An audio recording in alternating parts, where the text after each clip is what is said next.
Hola, bienvenidos a nuestro segundo tema del curso de fotografía básica en línea.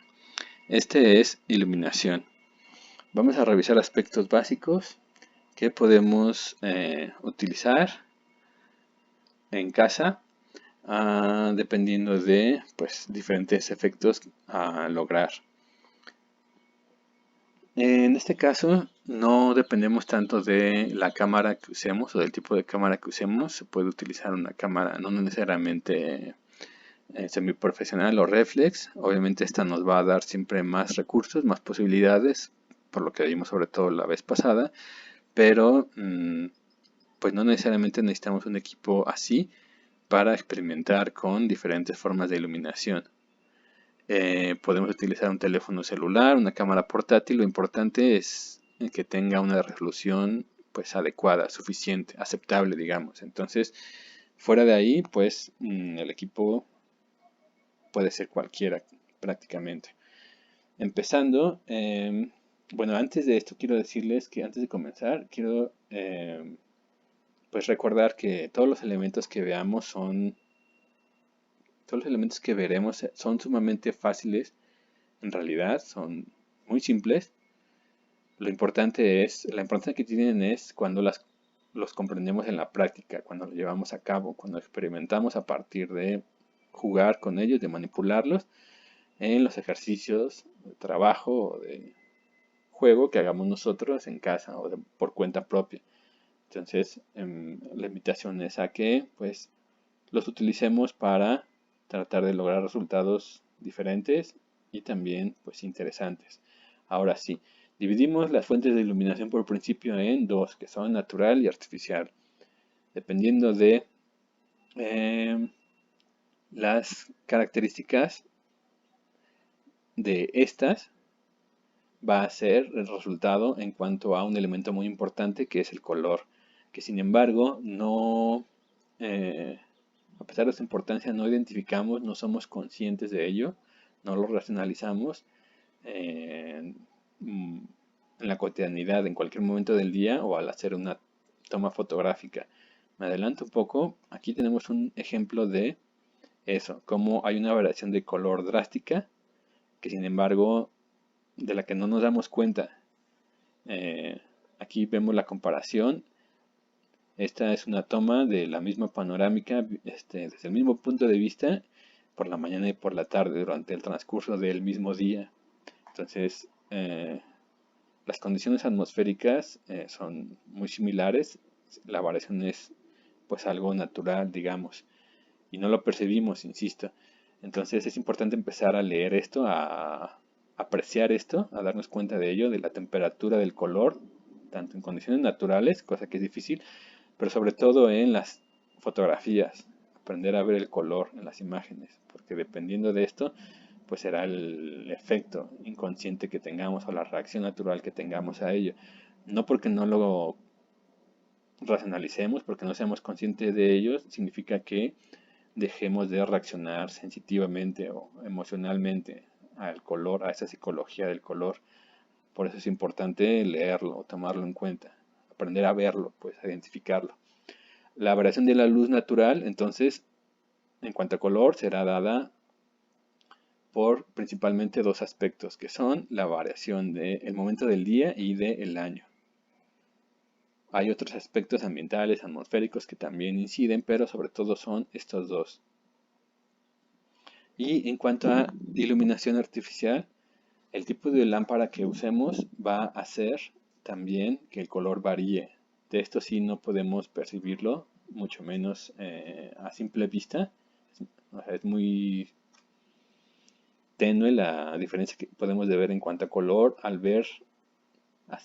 apreciar a simple vista una lámpara, pero cuando lo vemos en una fotografía, resulta que la cámara sí registra esas temperaturas del color diferente, dependiendo de si es, por ejemplo, una lámpara incandescente o fluorescente o de LED, o si es una lámpara de bulbo, de filamento, es decir, cada una de estas va a tener un color distinto y la combinación entre diferentes tipos de lámparas, pues obviamente también va a arrojar resultados diferentes. Entonces es importante también apreciarlo.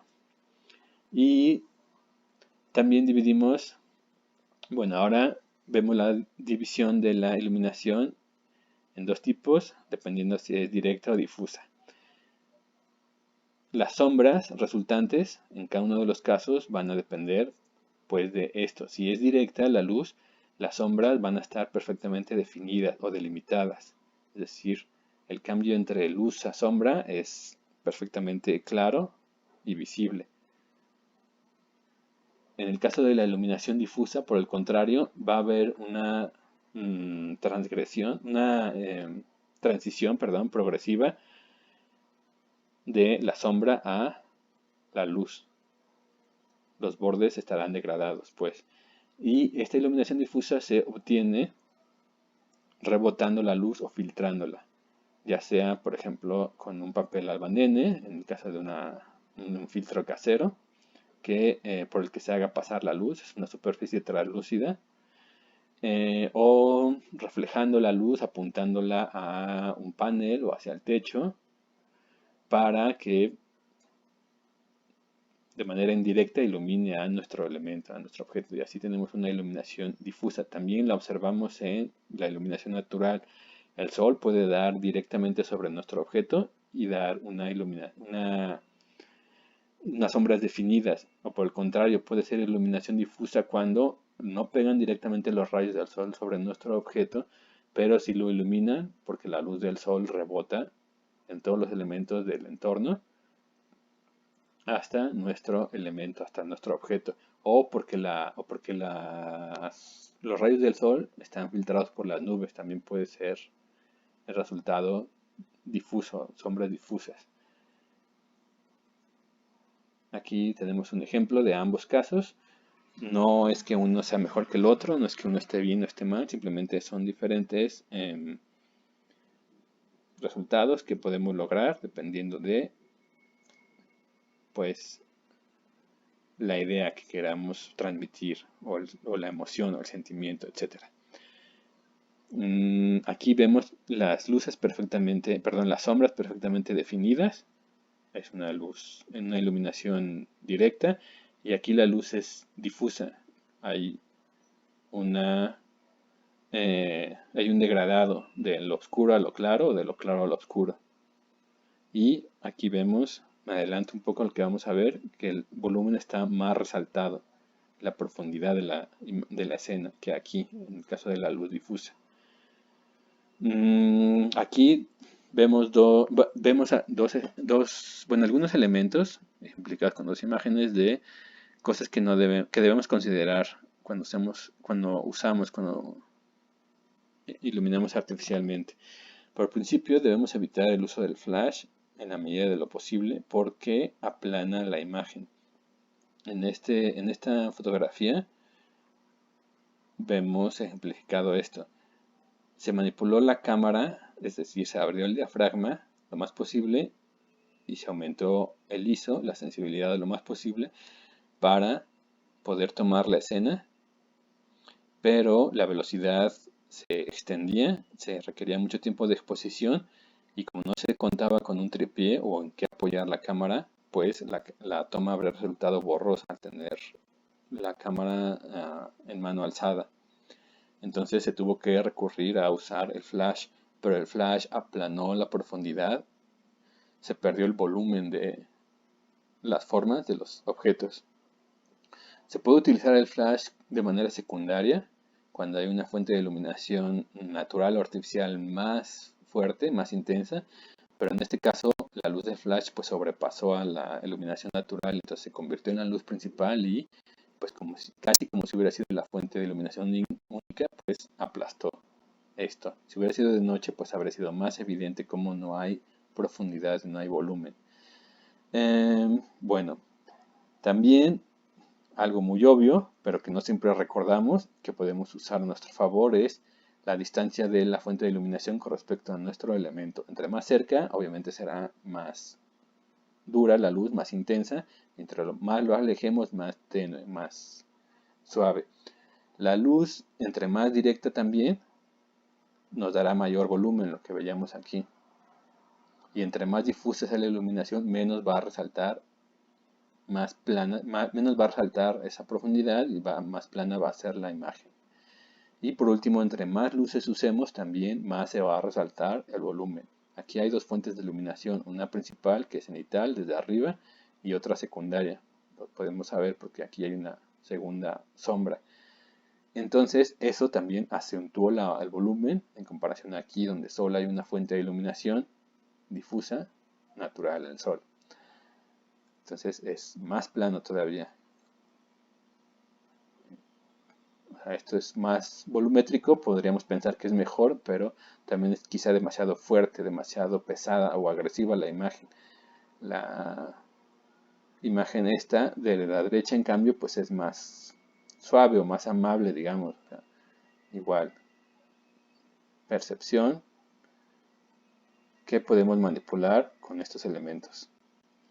Aquí vemos una fotografía hecha en laboratorio, un estudio más bien, con una fuente de iluminación casi única, es una luz difusa y es casi única porque hay una luz secundaria cenital desde arriba, pero es muy tenue, es muy leve, muy suave, entonces apenas ayuda con algunos detalles, pero las sombras que produce la luz principal pues siguen siendo muy profundas.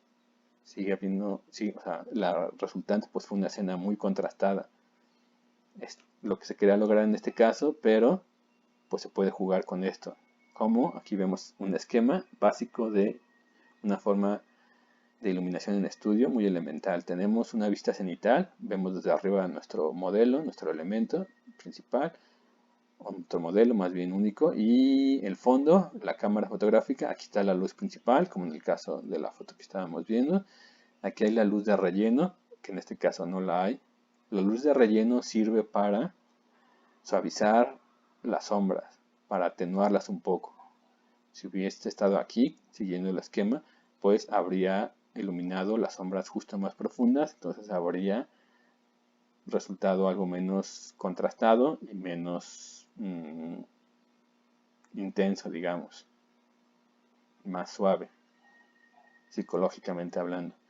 También tenemos a una luz de efecto, que en este caso está por atrás, a 3/4 más o menos, y que si hubiese estado en la foto que tenemos aquí, nos habría dado algunos matices de luz en los perfiles de nuestras formas, y eso también acentúa la volumetría o la tridimensionalidad de las cosas, de los objetos. Si se sitúa la luz de efecto atrás, justo del objeto apuntando hacia este, la cámara al estar en contraluz va a captar una especie de resplandor alrededor de nuestro objeto. Se puede usar esa luz o no de efecto, insisto, dependiendo qué queremos lograr. Y la luz de fondo, por último, se dirige hacia este para despegar al objeto del fondo, para acentuar la profundidad de la escena, digamos. Entonces, también es un recurso disponible. Este equipo, todo, no necesariamente tiene que ser, obviamente, profesional. Podemos hacer dispositivos, adaptaciones manuales en casa y jugar con esto para, pues, obtener resultados diferentes. Bueno, eso fue todo en esta segunda parte del curso de fotografía básica. Espero les motive, les inspire a experimentar y a jugar. Y pues me despido. Gracias por su atención. Seguimos en la siguiente cápsula. Hasta pronto.